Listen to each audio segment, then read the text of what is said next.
This is kind of crazy. I don't think you actually notice how much coral you have until you start trying to name it all off. Look at that freaking Zoa Garden. I'm awakened by the truth that only for a moment I'm alive with you.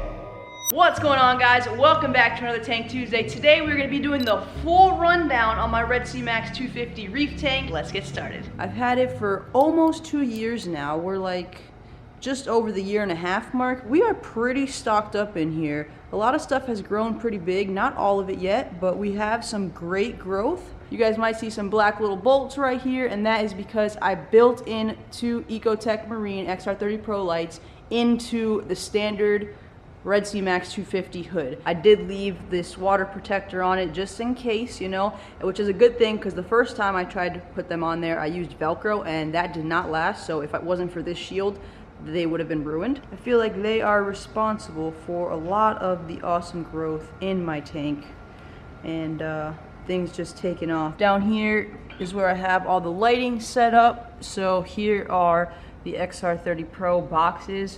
Yes, they are humongous, but it's whatever. I mean, I just kind of stacked them there, and then I ran wiring back into this little like wire caddy kind of thing to clean everything up a little bit. I also have the Reef Link to control the lights, which is super clutch because you just pull up the app. If you have a Reef Link, you know how it is. It doesn't always connect. Sometimes when you want it to work the most is when it's not connected. For the most part, it usually is connected, and I could just change my lights to blue if I want to you know, film or show somebody the cool colors. I definitely recommend picking up a Reef Link. It's literally an essential part of enjoying these lights, because if not, you can't, especially if you have them enclosed in something. Like, I guess if they were hanging out, it wouldn't be that bad because you could just plug the USB in. But in like this, it would be a whole ordeal if I wanted to change the settings. These lights do heat up my tank more than normal. I know in general, people sometimes with the Red Sea Max 250, this one, actually they use chillers. I didn't buy it with that, and I just decided to try to do without it. And I mean, it's been working good for me so far. The tank does run warmer than normal. It's like 82 degrees, sometimes 83, 84. The timer that's built into the hood, instead of it being to the lights that were in the hood, it's wired to just the fans that are built into the hood. So the Ecotech lights have their own little timing situation, but then that timer in the hood connects to the fans and lets those run. I start them a little bit before the lights and leave them on after the lights to help cool everything off. Basically, I just run all the fans. Moving over here to this wall, we have the controller for the MP10 that I have. I have it mounted here with I don't think I've actually taken this off before. It's probably pretty tough. It's Velcro, so we're just gonna leave that guy there. But I just keep it on the wall, out of the way. Wires ran back and then into the caddy as well. Beautiful and clean, as you guys saw from the last video, hopefully, that we made this thing look brand new. We got a 3-head doser here set up. I'm only running 2. One is alkalinity and the other one is calcium. I have the other one open. I could eventually do a top off or something, but I don't know, I'm kind of limited on space. I got jellyfish stuff down here, reef tank stuff, nano tank. It's just jam-packed. So we're just leaving the 2, and then I have the DIY Voss bottles for the containers for the alk and calcium. Runs through the back and then pops up in this little hole, which is, I believe, for one of the Red Sea Max fans that I don't use. It is kind of close to the water. It's not in the water, but sometimes, you know, the salt builds up on it and you want to just make sure that the tubes are clear. Red Sea, alkalinity, and calcium.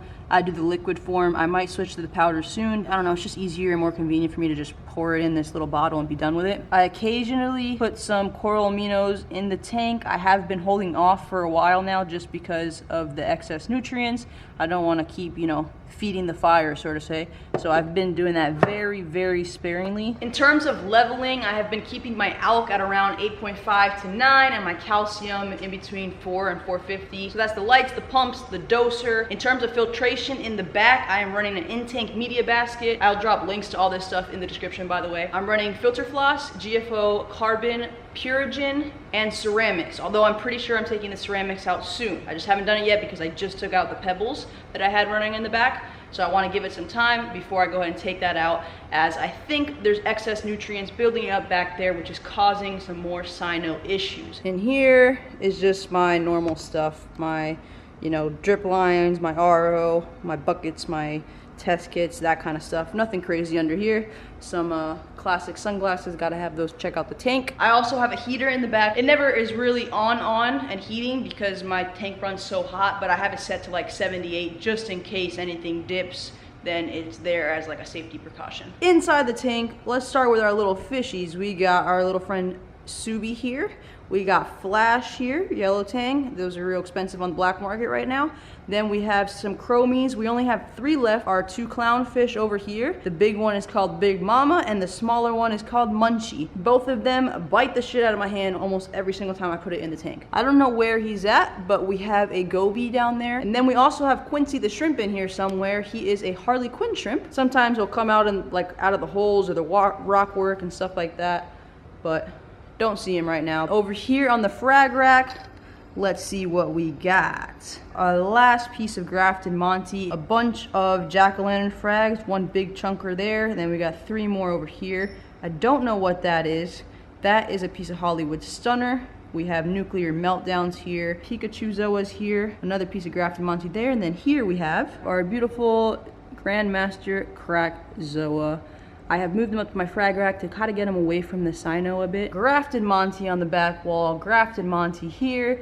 This is just regular red Monty. Over here we got a toadstool. This thing grew from like a little baby and it's pretty sick now. It kind of looks like a little Starry Night. It honestly looks like a little flowy version of this little thing over here, which I don't know the name of it, but like, I don't know, just the color pattern and the Starry Night versions of it, like they just look the same. Right there we have a piece of the nuclear meltdown, which is this. This is just a little piece of red Monty as well. I usually break it off as it grows just so it doesn't overhang. The Season's Greeting that was completely dead from my, actually almost completely dead. There was like a little spot that was still alive hidden, but my anemone killed it off, and look how much it's grown back now. Watermelon, Pasoma, something or another. Another coral that I won in a raffle for 20 bucks. It is a New York Knicks torch. If you could see, like over here on the right, there's gold in the tentacles more so than over here. There's not really any gold in the tentacles, and I don't know why that is. When it has the gold, it's a lot nicer. Right now it's kind of just like a blue blob with a green mouth, but you know, what are you gonna do? Classic GSP here, classic GSP there. I also accidentally ripped that whole thing off the other day, so there's only a little piece there now, but those are the 2 GSP spots. Chalice here, I don't remember the name of it. Here we have a Blasto. This thing is usually super open. It has a ton of heads. Like, it looks like this all the way around. I'm pretty sure I bought it with like 1 or 2 heads on it for I think 25 bucks. He was almost dead before, and now he's just grown back and also exploded with growth. Pretty much all of my frags I buy on the affordable rate, 10, 15, 20. I don't think I've really ever spent over 25 bucks on a frag. Over here is the bubblegum digi, which was also almost completely dead, and it was out of the water for a long time, but it is finally growing back. I don't know if that's because my nutrients are getting in check. It is looking great. Nice little war coral over here right above the Halle Berry Zoas. Again, this all started with 1 little frag. Then we have the Utter Chaos. These are admittedly probably the slowest growth Zoas in my tank. They're very slow growers. Burning Banana, that also discolored, so I put it on the sand bed and has been growing back good. I'm still trying to get a name on this.